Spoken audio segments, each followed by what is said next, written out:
Good afternoon, everyone. I'm Bhaskar Nikam, and today we are going to discuss on drought monitoring and assessment using geospatial technology. If we have to understand what is a drought, of course, we know drought is a disaster, but if we have to understand its definition, we can define drought as a deficiency of precipitation over an extended period of time. Usually that time exceeds, let's say, time span of weeks or months, a season, or even more time period altogether, which results in shortage of water for a specific activity, for group of activity, or for entire environmental sectors. Sorry. So this is how UNICEF defines drought. Drought is perhaps the most complex and damaging natural hazard, and why I am saying this we'll discuss in coming slide. Drought is more compared to other natural disasters. Drought has a higher reoccurrence probability. So there are areas on the globe where almost every year there is a one or other form of drought. So because it is reoccurring kind of disaster, so it covers larger area, it affects larger population, and also creates a problem for environment and society. Now, if we see the statistics, since 1900, around 2 billion people have been affected by this disaster, out of which around 11 million people have died because of drought since 1900. And if we take into account the total people affected by natural disasters, more than half of them are affected by drought alone. In terms of agriculture, if we account the loss to agriculture sector due to different natural disasters like storm, flood, tsunami, earthquake, drought ranks the highest. Around 84% of losses in the agriculture occur due to drought, and remaining occur due to, let's say, other disasters. We can see this is a map of drought severity from 1901 to 2008, cumulative drought severity map, that where are the areas where most severe droughts occur frequently, where are the areas where drought occur but they are of mild severity. And what you can see here is almost everywhere on the globe, wherever there is a human settlement, you can see there is a possibility of drought occurrence. Now the severity or the return period may vary, but there is a probability of drought occurrence. And partly the problem becomes even grave because of the unequal distribution of population vis-a-vis fresh water resource. As you can see, North American continent is actually blessed with 15% of global freshwater resource. It supports only 8% of global population. Sorry. South American continent supports less than that, 6% global population, but is blessed with 26% of global freshwater resource. Same with Europe. Maybe the 8% global water resource supports 13% population. There is a disparity, but not that high.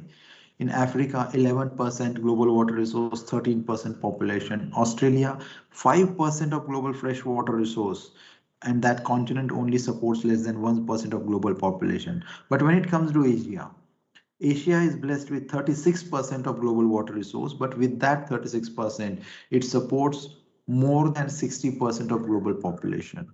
So almost double, if not exactly double, almost double the per capita water available. I mean, almost half per capita water availability compared to entire globe. Along with that, our water footprint, national water footprint, how much water are we consuming per capita? So you can see the area which supports more population with less water obviously will have less water footprint. Means people are already getting less water compared to the areas, as I said, in Northern America. there is almost double the water compared to the population it supports. So the water consumption habits are also very, I mean, per capita, high amount of water is being consumed.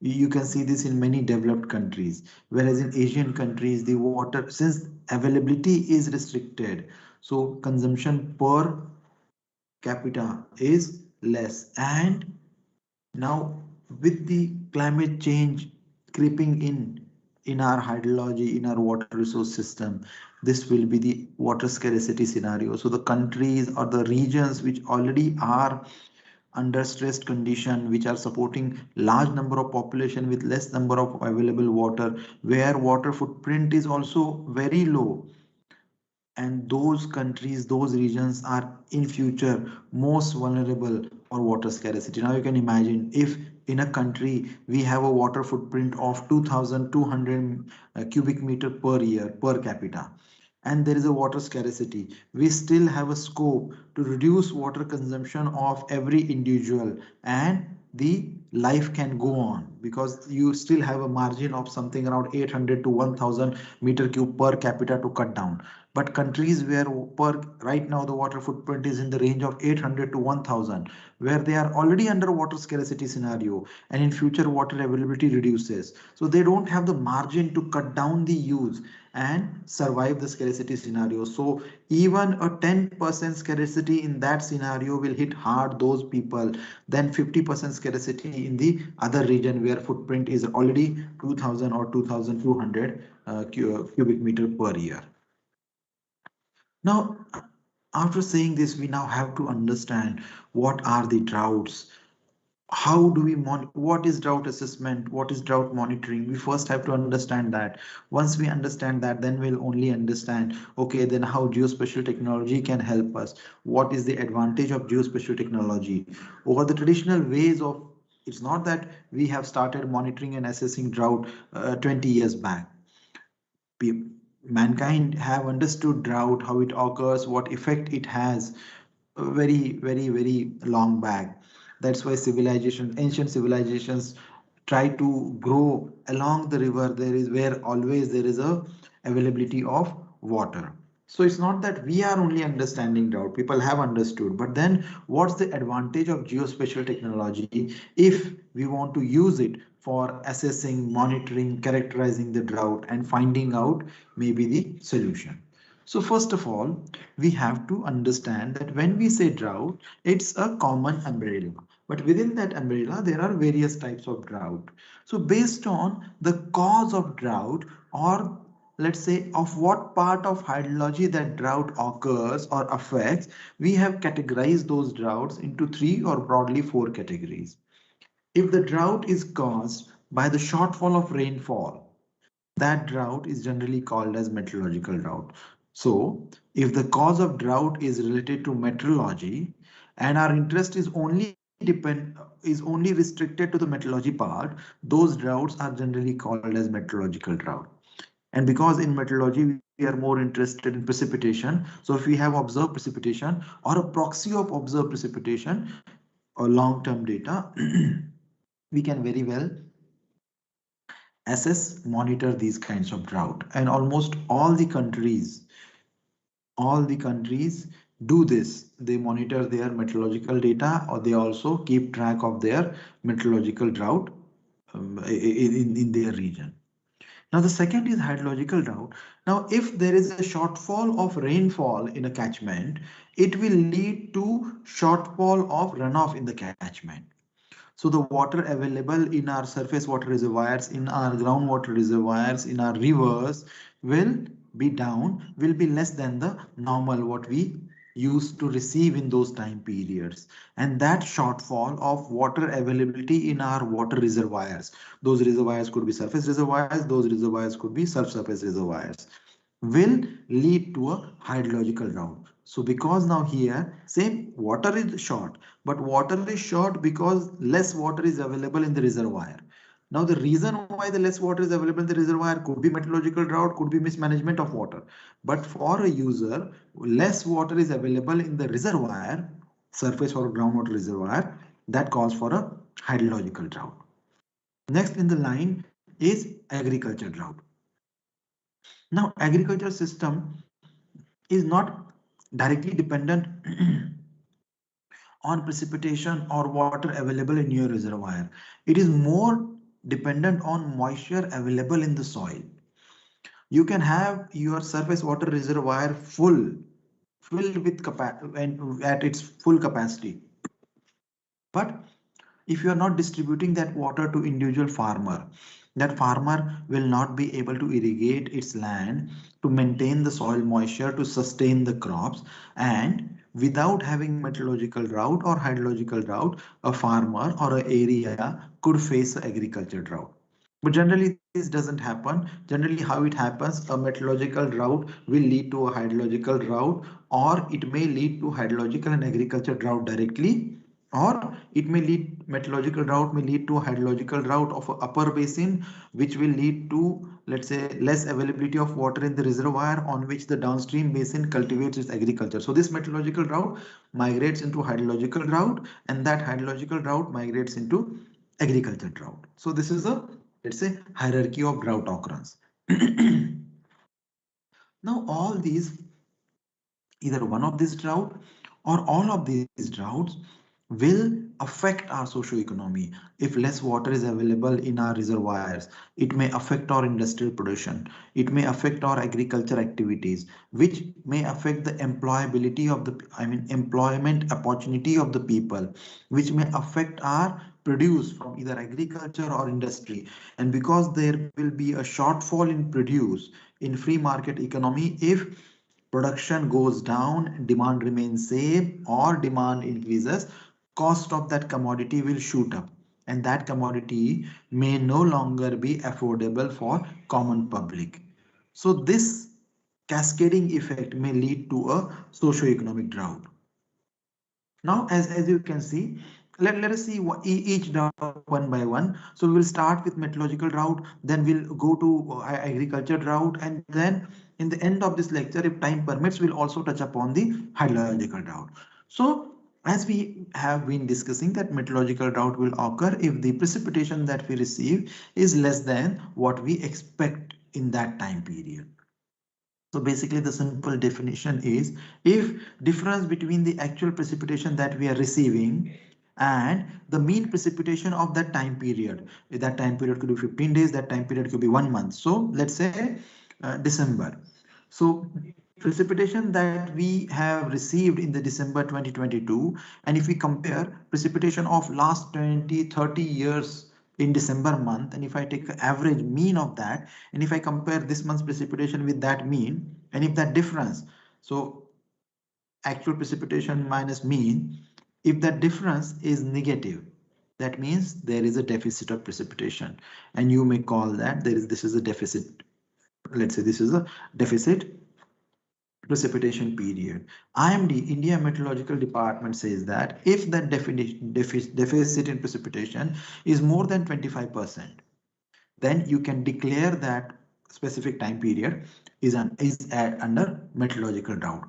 Now this threshold may vary for location to location, for country to country, but here in India we follow what IMD says. Globally also, if the difference between actual precipitation and mean precipitation is more than 25%, then we call that area under meteorological stress. Now that meteorological shortfall will lead to less generation of runoff, surface runoff, which will affect the water availability in the river, reservoirs, groundwater reservoir. So the water availability in these water reservoirs, be it a surface or groundwater reservoirs, will be less than its normal availability in that time period. Similarly, as we have discussed for meteorological drought, same goes for hydrological drought. Let's say I know water availability in my surface water reservoir this month is at X level. However, if I compare water level of December's last 20 years, it should be X plus 5 meter, which means I have 5 meter less water available in my reservoir. So I can actually declare that this specific month or this specific time period is under, let's say, hydrological drought, or there is a deficit of water availability. Now, this shortfall of rainfall, this shortfall of water available in the reservoir will lead to inadequate moisture regime in the agriculture area.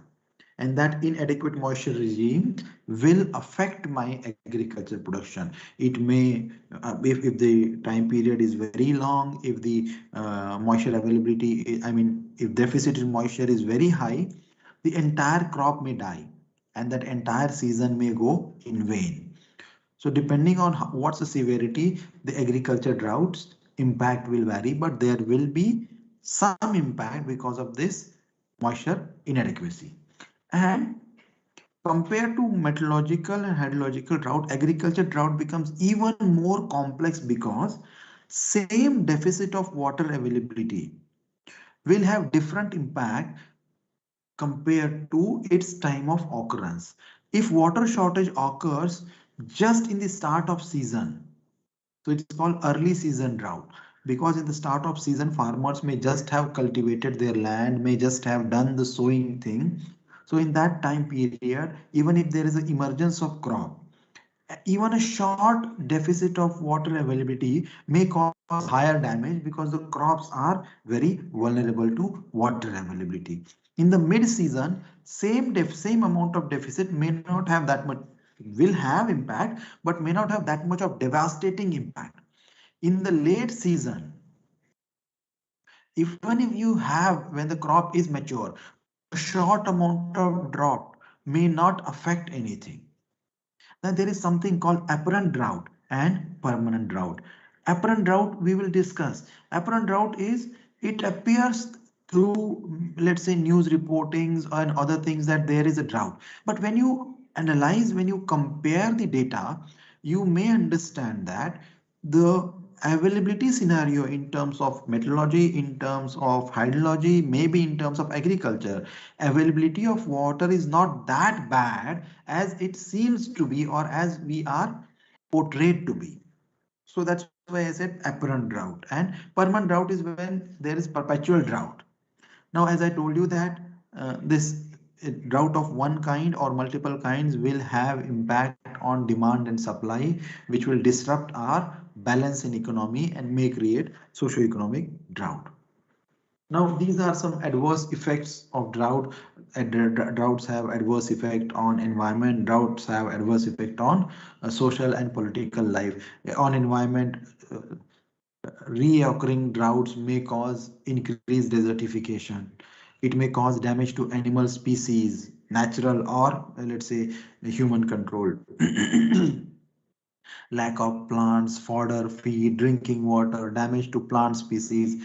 Drought also induces higher number of forest fire events and erosion of soil because the vegetative cover over the soil will be lost because of reoccurring drought. Now, in terms of social and political circles, drought will have impact on availability of food, fodder, so which may cause loss of human life, loss of lives of animal, violence, suicides, physical and mental stress, political conflicts, social conflicts, increased poverty, even loss of heritage and cultural sites. So through all this discussion, we have understood that drought has a potential devastating to have a devastating impact on society, on environment.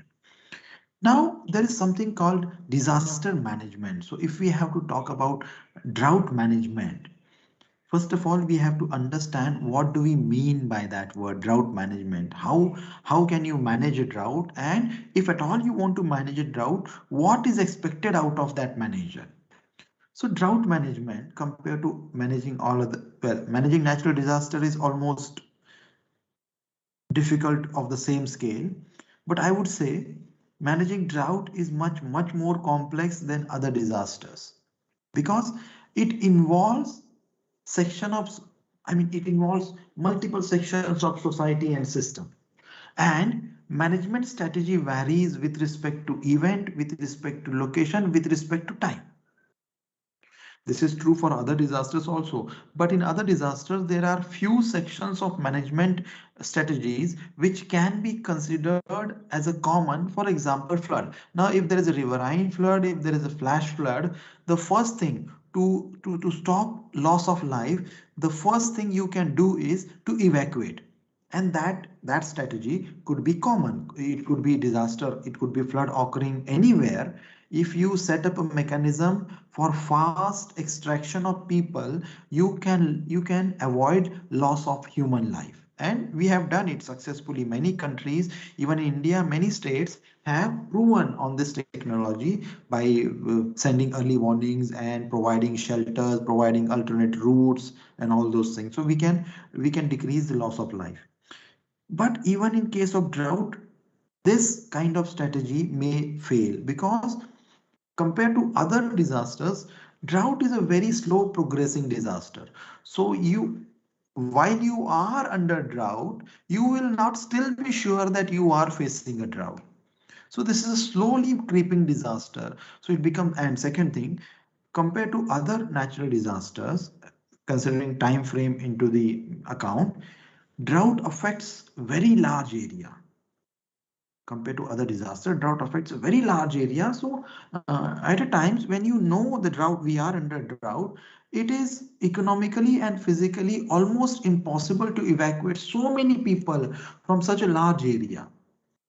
So that also creates a problem. So that's why I'm saying management of drought is comparatively more complex compared to other disaster because it requires involvement of large components of society and system, and a strategy will also vary based on location, time and event.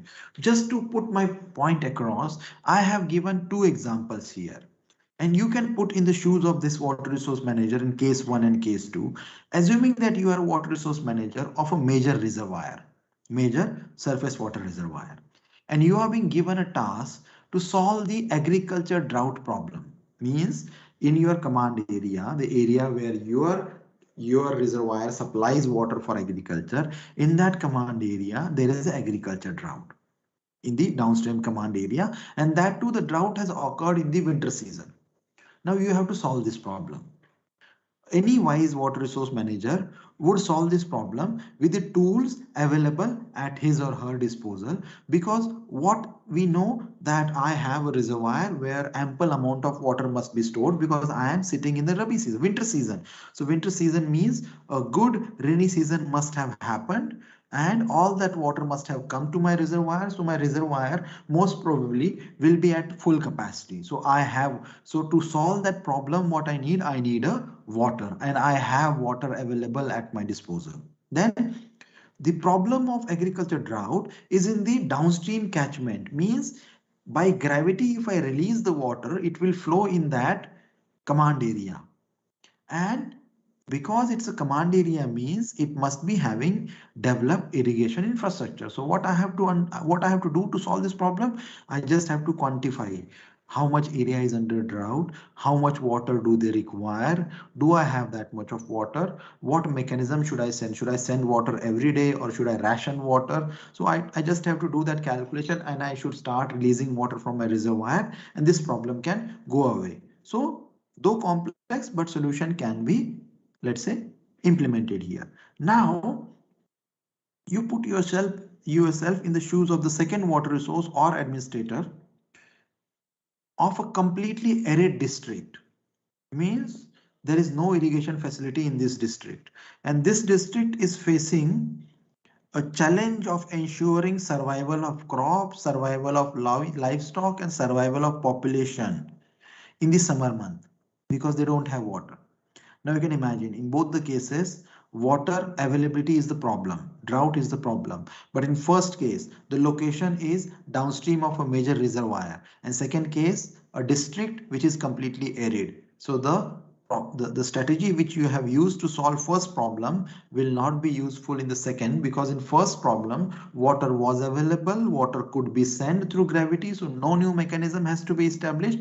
In second case, water is not available, there is no mechanism to distribute water, and that too in first case your water shortage has happened in the winter season when water consumption itself becomes very low because temperature comes down, sunshine hours come down, so evapotranspiration rate goes down, even consumption of water by livestock and human also goes down.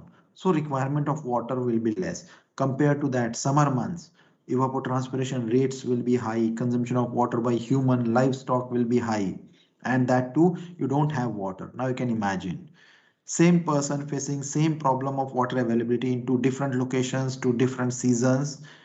Can the same strategy be able to solve the problem? No, not even a 10% of a strategy which we have implemented in first problem is useful for solving problem 2. That's why I said it is a complex problem, and we have to understand that when we say we want to monitor, assess, manage the drought, what exactly we want to do.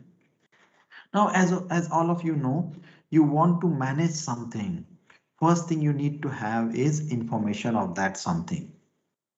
Without having adequate information, you cannot understand something. You cannot manage something which you can't understand. So first you need information. Information related to when, where, how, who, what, why. So all these questions you need to answer using some information. It could be a qualitative information, it could be a quantitative information. Now, collecting this information regarding this geographical phenomena of drought, this comes under assessment and monitoring. So drought assessment and monitoring are preliminary and essential steps in drought management. To manage a drought, you need to understand the drought, and understanding the drought using, let's say, qualitative or quantitative information is what we call drought assessment and drought monitoring. Now comes a question. Many people get confused between assessment and monitoring. If both the things are same, why do we have two different nomenclatures?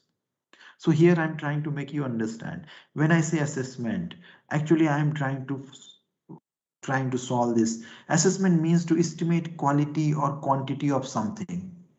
Now in our case, that something is drought and quality or quantity is severity.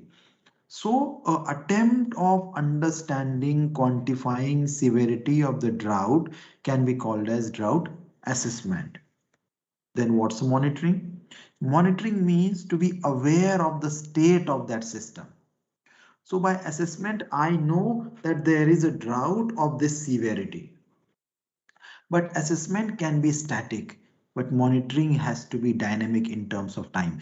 Because I know there is a drought, now I have to monitor it on every decided time period. So if I know there is a drought, I need to see if the drought severity has increased week per week or month per month. Has the area affected by drought increased or decreased? So continuously observing, continuously keeping ourselves aware about the state of that problem is monitoring. So now I hope you people have understood the difference between assessment and monitoring. Now if we have to do assessment or monitoring, qualitative assessment, yes, we can do that, or even we have done that. But then qualitative assessment is subjective. A severe drought for you may not be a severe drought for me. As I told you, the two cases of administrators. A severe drought in the command area may not be that much bigger a problem for water resource manager, but a severe drought in the arid district may be a bigger problem for that manager. But if both of them start calling this as a severe drought, then how do we know which condition is more dire? Because both of them have their own, let's say, freedom to use any qualitative nomenclature. So to avoid this ambiguity, what we generally do, we remove the qualitative aspect out of it and we bring in quantitative aspect in that. So for drought assessment, drought monitoring, we try to derive a quantitative index, quantitative parameter, which can be universally compared. And those parameters, those indices are called as drought indices. And based on the index is used for what kind of drought, we can categorize them in meteorological drought index, hydrological drought index, agriculture drought index, and we will also see remote sensing based drought index. Remote sensing based drought index can be used for meteorological drought if we are using parameters of meteorology, can be used for hydrological drought if we are monitoring the hydrological system, agriculture drought if we are monitoring the agriculture system. Now here I have just listed, I'm sure you must have gone through many of these indices. for meteorological drought, for hydrological drought, for agriculture drought. There are various indices available in the literature. We will simply see how, because we need to understand, okay, I have an index, but just understanding index will not solve our problem. We also have to understand how the index can be used for assessment, monitoring, and characterization of the drought. So what I'm showing you here is a very simple index called rainfall anomaly index. How we calculate drought, or how we quantify the dry and wet season, wet time period is, if we have, let's say, a time series of precipitation or rainfall data. And for understanding, right now I'm saying we are talking about monthly rainfall or precipitation data. So what we will do is, if I want to know if this month, December 2022 or November 2022, was it a drought month, was it a wet month? So the precipitation of that month I'm representing here as P. And this P bar is a long-term average rainfall or precipitation of that specific month. So precipitation in the last 50-year Novembers, average mean of that, I will put here as a P bar. Now this M bar is the mean of 10% highest values in that November time series. So I have last 50 years precipitation data of November. So 10% highest values, mean of those 10% highest values. So I have 50 observations, 10% means 5 highest rainfall values. I will take mean of those, which will be represented as M bar. And X bar is the mean of 10% lowest values. Now, if you want to find out a wet month, I will use, let's say, mean of highest values. You want to find out dry months, I will use the lowest 5% values mean. And this is how I can, so P minus P bar divided by X bar minus P bar, and multiply this with -3, just to show that there is a negative anomaly. So there is a shortage of water. So the value of rainfall anomaly index will generally between +3 to -3. It can exceed +3, it can even go below -3, but generally it will vary between +2 to -3. And as you can understand, all the negative values represent dry and all the positive values represent wet. And the exact value will give us the severity of wetness or dryness.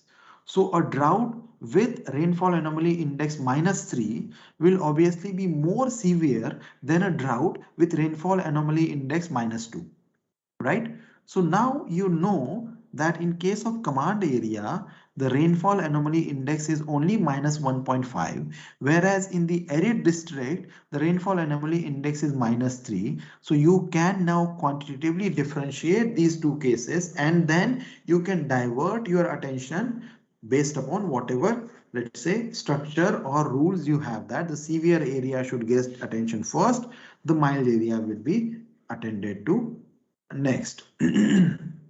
Now, because of shortage of time, we will not go into the details of it, but I want to make you aware that whenever we say mean, we inherently presume that our data series follow normal distribution, or what we call Gaussian distribution. And property of normal distribution is mean, median, and mode occur at a same value. Okay, so actually we are more interested in median, but because we are assuming that the area, the data series follow normal distribution, we calculate mean. And because we are assuming that the series follow normal distribution, so we know if it is a mean, median and mode should also be the same value. So this is how we use this mean value. So assuming that the data follows that, but generally rain precipitation data, if you plot, doesn't follow a normal distribution. Most of the time it doesn't follow normal distribution. So what we do then, we calculate the gamma distribution function, probability function, and then we use same thing. We calculate the probability of occurrence of this month's rainfall compared to the distribution curve. So how much standard deviation the rainfall of present time period is away from the median is calculated, which we call Z score. And then that could be off in a negative side, that could be off in a positive side. If your rainfall is off on the positive side, means you are in a wet season. If your rainfall is negative on the left side, on the negative side, means you are under deficit period. And that distance, how much standard deviation away it is from the median, will tell you how severe the condition of wetness or dryness is. So basically this SPI again varies between -2 to +2. It can exceed +2, it can even go down to -2. But now point here is, if I use these kinds of indices, I can actually do the assessment quantitatively. So we can remove the qualitative aspect out of it. Now, if you want to monitor the temporal scale and the special scale becomes important, because now you know there is a drought. So for monitoring, you know there is a drought, but you want to find out for how long this drought has kept on occurring and for how larger area. The drought may keep on occurring for an entire season, but its special extent remains limited for a smaller area, right? So we can deal with that. What if the drought keeps on occurring throughout the season, and with the progress of time, the special extent, the area under drought also goes on increasing.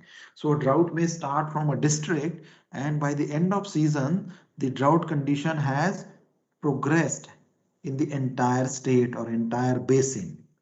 So there could be a progress in terms of space, there could be progress in terms of time. So when we say drought monitoring, sorry, we want to keep track of this special extent, temporal extent.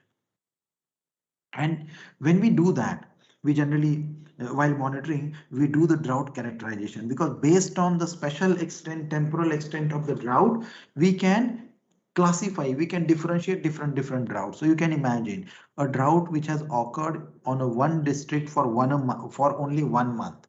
And I'm still not talking about severity, I'm only talking about time and space. And a drought which has occurred over 10 districts for 3 months.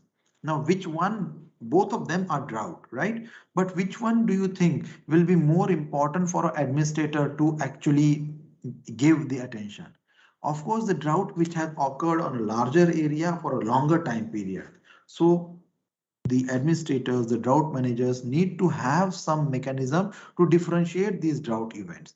And how do we do that? We do that by characterizing them. And what do we use in characterization?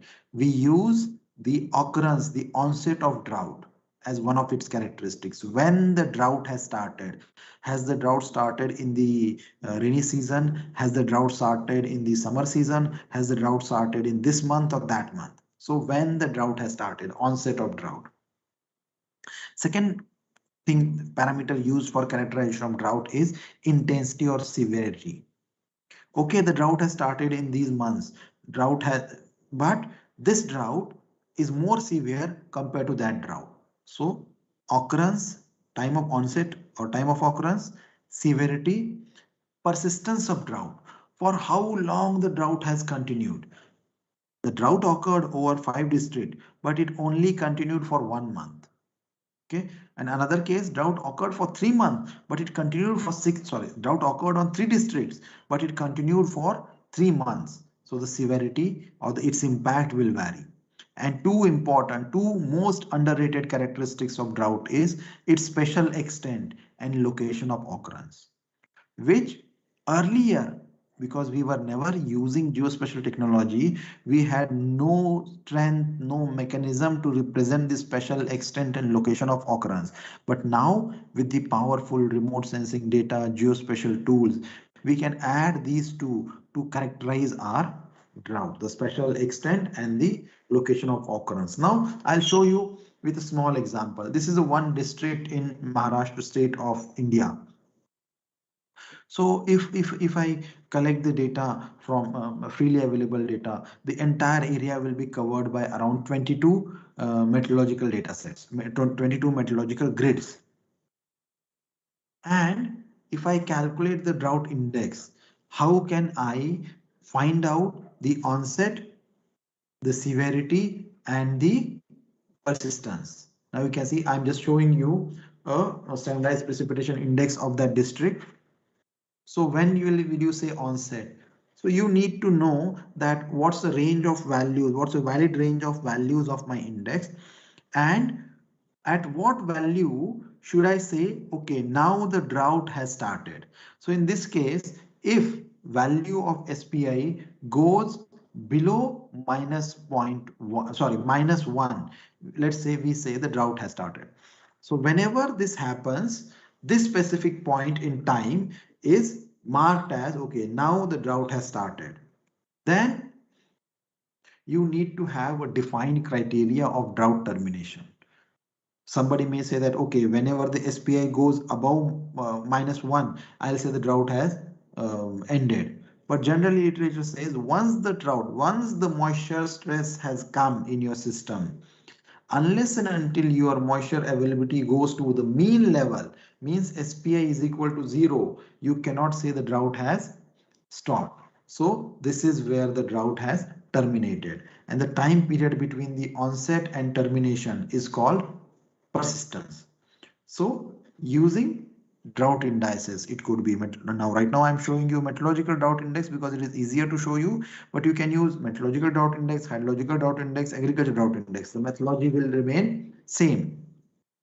Calculate the index, know its property, and then start marking on the time zone. Okay, this is where the drought has started, this is where it has terminated, so it has persisted for this much of time period. So now using these three information, you can categorize droughts into various categories: when the drought has started, for how long has it persisted, and one more important thing, severity. What was its what was the value of severity in that drought? So you can use these 3-4 parameters to characterize each drought. Two more characteristics that I said, because of geospatial technology we are now able to do it, is the special extent of the drought. Now I'm showing you in 1972 drought occurred in this specific district, and 97% of the district was under drought. So this is the one kind of drought. And in 82, 10 years after that, one more drought occurred, but it occurred on only 9% area of this district.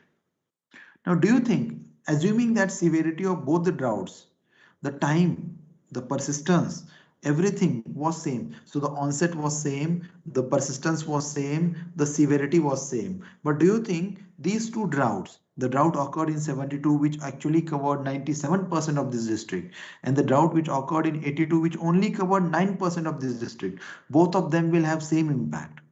Obviously they'll not. So we have to segregate them, we have to put them in different silos, and we can do that.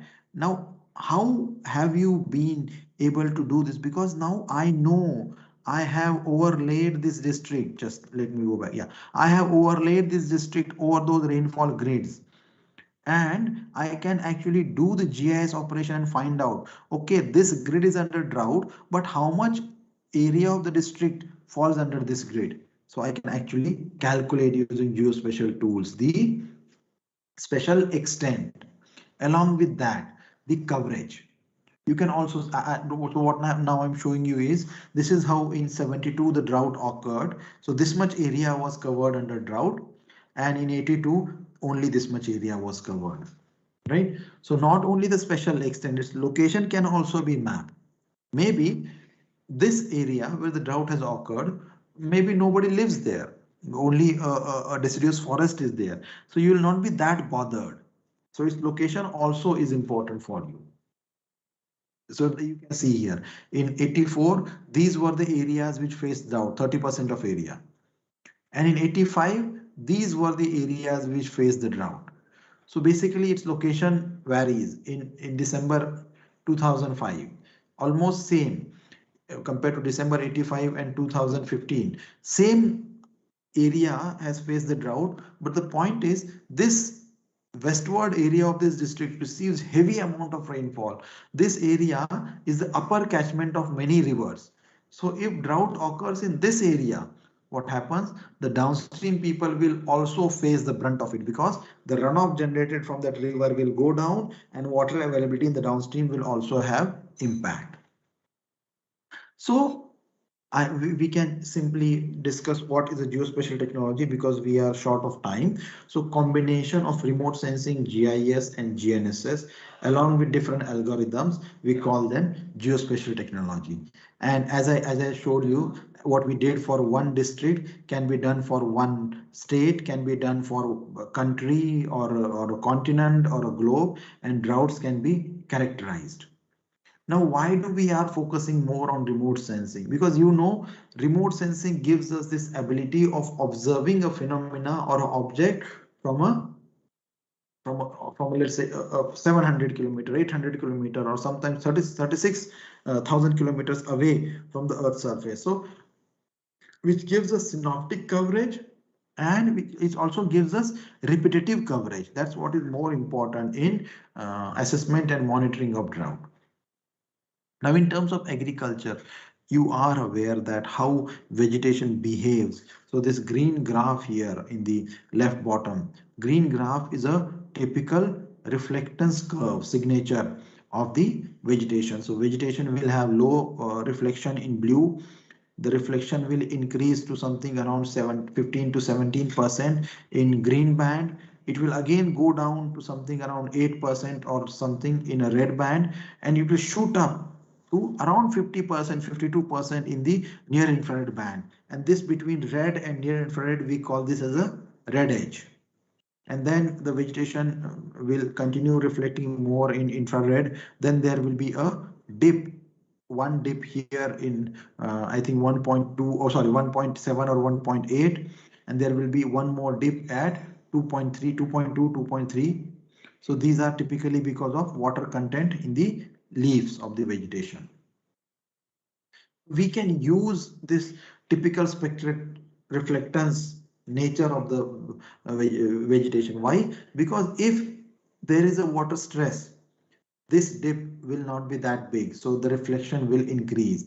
If there is a water shortage, this will flatten out, so this red bulge towards the origin will flatten out and the signature will become something like that. So that's how the vegetation appears to be red to us. This is in hyperspectral. So using this understanding, people have developed different indices to monitor agriculture drought. Some of them are simple as normalized difference vegetation index. Some of them are, let's say, temperature, ratio of temperature and vegetation index, temperature condition index, vegetation health index, vegetation temperature condition index. So there are various indices. What they depend upon is they depend upon the remote sensing observation of that vegetation in optical, near infrared, shortwave infrared, and sometimes thermal infrared bands. Now this graph tells you how we can use remote sensing for monitoring agriculture drought. So there are three graphs. One belongs to the green one, belongs to the how vegetation behaves in the NDVI domain. So if we generate a temporal NDVI profile of our agriculture vegetation, how it behaves with time. So June, maybe let's say the germination has started. So June, your NDVI will start increasing to August, September, October, and October the vegetation is already mature. Now it will be harvested. So NDVI will go down in November. So this is a typical reflectance or vegetation behavior of a healthy vegetation. Now there is a one more graph, pink graph, where consistently the NDVI values are below the normal graph, but after October the value shoots up, which tells me that there is a difference, but it could be because of delay in the sowing. So we call that as a delayed sowing. And this red graph actually indicates, red graph, if you see carefully, red graph and green graph have similar nature behavior. Only the difference is values. Red is behaving almost similar to the green, but the values are low. And these low values can be used as an indicator of stress on the vegetation. Now that stress could be because of biotic regions and abiotic regions. That is our responsibility to find out what's the reason for this stress. But here the stress on the health of vegetation can be identified using a simple index as NDVI. Now what I'm showing you here is, this is a very old case study. I'm showing you percentage deviation of normal rainfall for different weeks of let's say June and July, and percentage area compared to the normal sowing area. So as you can see, because there was a negative deviation in the initial time periods, very less area was under, less area was sown. And by the end of September, almost 80% area has gone under sowing, whereas the almost entire area should have been under sowing in the month of June and July. So even if you have 80% area sown, the signature of that area will not follow this green curve, they will follow this pink curve. And now you can see here for 2002, the signature has not even followed the pink curve, the signature has followed the red curve. So this blue is the NDVI profile of a normal healthy vegetation in that season, agriculture vegetation I'm talking about. And this red is the temporal profile of my vegetation in this season, which gives me the indication that the vegetation is under stress. Then what we can do, once we know the vegetation is under stress, we can do the causative analysis. Why there could be a stress? We can go back and find out, has the rainfall been almost equal to normal? Is it being less or more? If it is less, how less?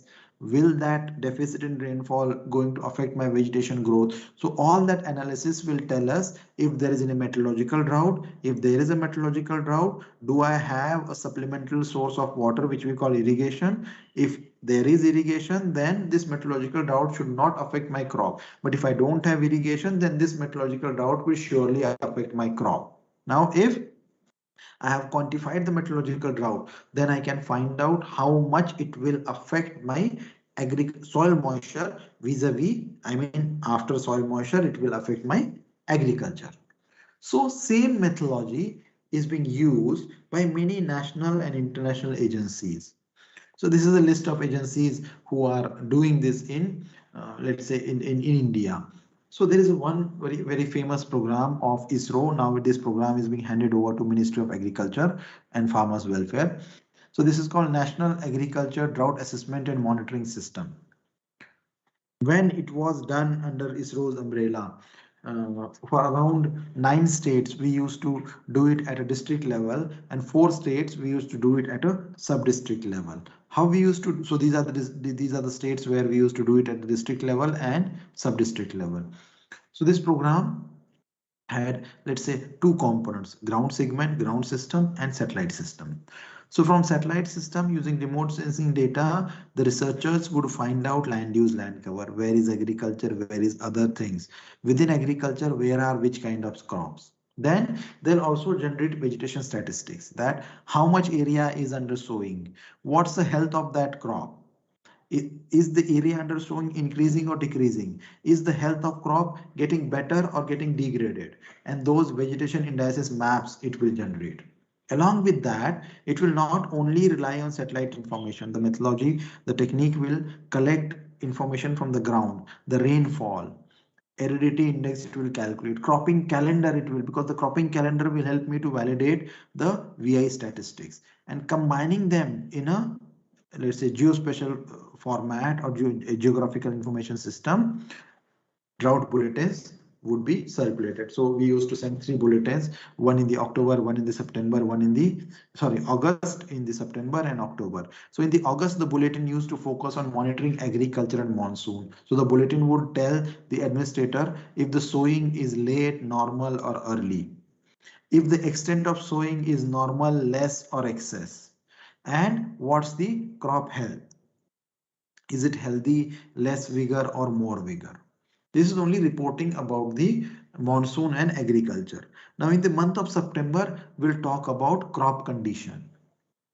that how the crop is it normal, low or better, and early warning that if it was low in last month, has it improved or has it maintained the normal or has it even degraded. And if there is a low crop coverage, low crop health, how much damage you should expect. This we used to tell in September. And in October, there would be a drought early warning that last 2 months the sowing was less, crop vigor was less. Even September also it doesn't improve. Even the area under cultivation has gone down, means there is a drought and which will cause a damage, how much damage it will cause. And for some district where there is almost entire district is being wiped out because of no availability of water, a special, let's say, indication will be given. So this is how the country level assessment to state, district and block level assessment. So you can see here what I'm showing you is crop condition. So if severely low, excess crop and all those things will be given for a state, for a district, even a village also. Now, once we have shifted this program from ISRO to Ministry of Agriculture and Farmers Welfare, they have slightly changed the methodology because giving that much of complex information to an administrator yields nothing. They just want to know if they have to worry about agriculture drought or not. So instead of giving all those complex jargons, they replaced it with only simple thing: normal, watch and alert. So this they will give in the month of June, July, August. And in the September and October, drought declaration. If there is a mild drought, moderate drought or severe drought. So this drought declaration will be for the districts which are under category of watch and alert in the month of June, July, August. Because the normal month will obviously not have any drought. Now, along with the traditional indices, we also have started use of some improved advanced indices. Few of them are, one which we'll see in this slide is shortwave angle and slope index, normal difference wetness index, normal difference vegetation index, which is NDVI, soil moisture index, and of course the rainfall. Now, what I'm trying to show you, because we need to understand that NDVI is almost 30-40 years old. We use it because most of the remote sensing community understands NDVI, but that doesn't mean it's the only and ultimate index that can solve our purpose. There are some indices which are newly developed and have tremendous potential in solving our problem. So one such index in terms of drought monitoring is this shortwave angle and slope index, which we call SASI. This index requires remote sensing observations in optical, so blue, green, red, NIR, shortwave infrared 1 and shortwave infrared 2. If we have this index uses the angle the reflectance curve makes at shortwave SWIR 1. So this is the reflectance curve. So this angle and the slope between NIR and SWIR 2. So this angle and the slope, this product of these two will be used to find out the drought condition. Because what's the underlying principle? The underlying principle is if you compare the reflectance curve of dry soil, wet soil, dry vegetation and healthy good vegetation, these two things, the slope and the angle, will be distinctly different. Now we will see. So this dark blue line belongs to dry soil. And what you can see here is that this angle will be far wider if the soil is dry, right? The angle will be wider and the slope will be positive, right? So if I multiply them, I'll have a higher positive value. Now, if I increase moisture in this soil, what will happen? The angle will become relatively. So this black soil, this black graph, as you know, if moisture in the soil increases in shortwave infrared, in near infrared, absorption happens. So what happens? If moisture increases, if soil has a moisture, the angle becomes relatively smaller compared to dry soil. And maybe the slope still remains positive, but low positive compared to this. compared to this slope is, it is still positive, but the value will be low. So dry soil will have a higher product of slope and angle. Wet soil will have a lower, both of them will have positive product, but dry soil will have a higher positive product. Wet soil will have lower positive product. So I can differentiate between dry soil and wet soil. This is a very advantageous thing of this index. You can even differentiate between dry soil and wet soil, because if you are able to tell the farmer if your soil is wet or not, you can advise the farmer for sowing. You will not advise the farmer if the soil is dry, because then the plants will not germinate and the entire money the farmer has invested in the seeds will go waste. So you can actually tell if the area is suitable for sowing or not. Now you see the healthy green healthy vegetation. What will happen? The angle even gets shorter and the slope becomes steeply negative. So healthy vegetation will have very negative values of this index. Compared to that dry vegetation, slope will be relatively larger. Sorry, angle will be relatively larger to good healthy vegetation, and slope will be still negative but low negative.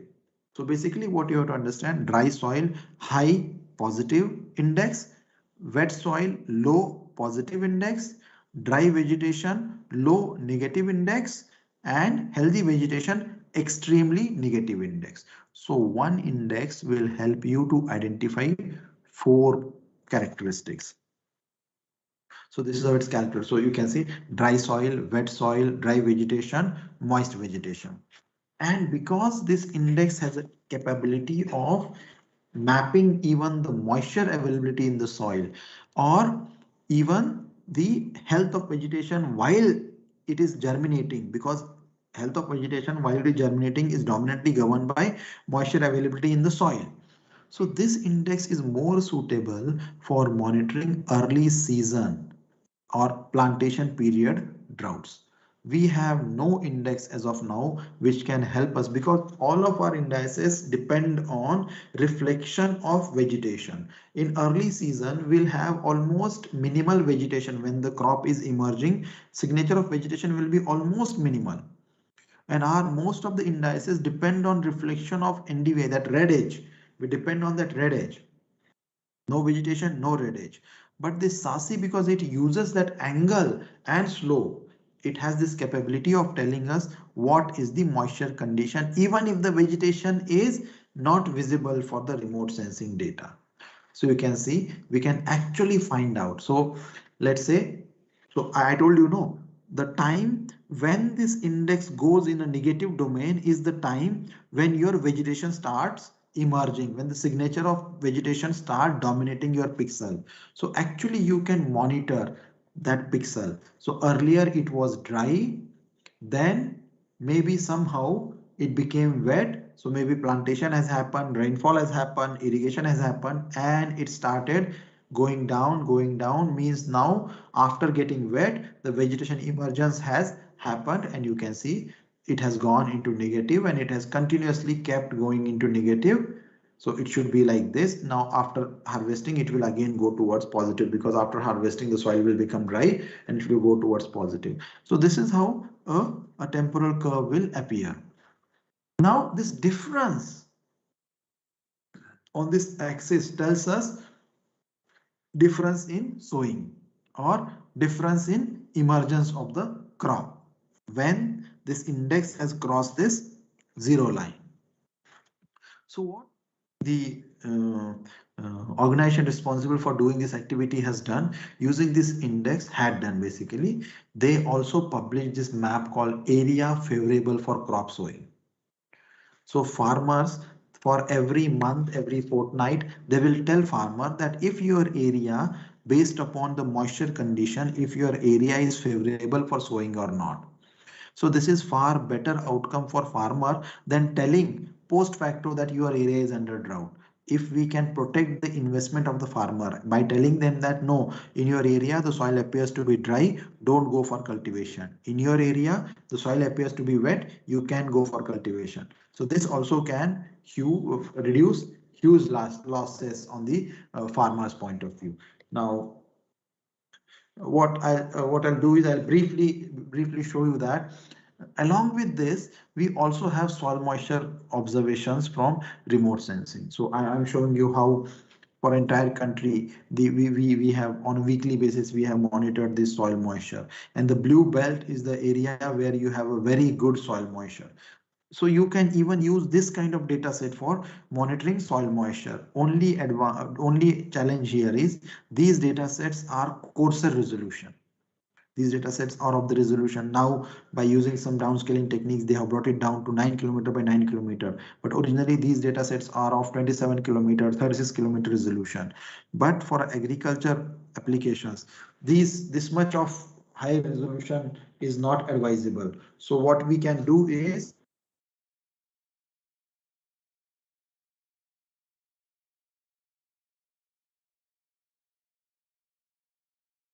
drought monitoring. So that's all from my side because we have a group discussion now. So I'll stop here and I would invite other panelists to start our question and answer and group discussion session. Thank you.